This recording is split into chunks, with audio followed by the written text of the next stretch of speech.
recent weeks, hundreds of billions of dollars of U.S. taxpayer money has been promised to bail out struggling firms in the financial world. But after widespread outrage over continuing corporate excess, the White House had heard enough. Today, U.S. President Barack Obama and Treasury Secretary Timothy Geithner announced some new rules that will dramatically limit compensation for some executives. For the latest, we're joined by the CBC's Paul Hunter in Washington. So, Paul, pretty strong words from Geithner and President Obama. What exactly has been announced today? Yeah, this is all about not botching up with all that money, because that's exactly the perception of what happened with the first half of that $700 billion so-called TARP fund, that the money that went to banks and financial institutions did not do what it was supposed to do, which was to free up credit.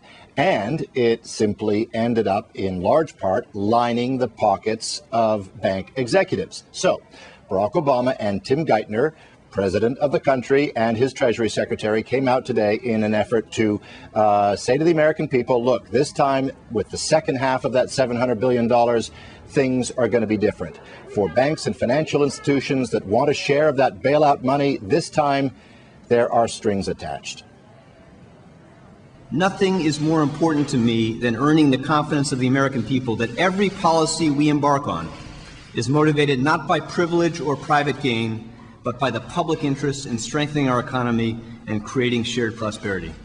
As part of the reforms we're announcing today, top executives at firms receiving extraordinary help from U.S. taxpayers will have their compensation capped at $500,000, a fraction of the salaries that have been reported recently.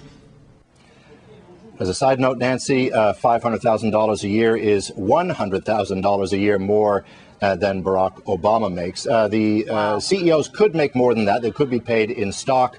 But among the other rules outlined today, they would not be able to cash in that stock until that bank would have paid back the money it got from the federal government as well. Severance packages would be restricted, and perks, luxury perks, for example, would have to be made public if they were to be handed out. So again, the message is, if you want that money, in a sense, there's a price to pay.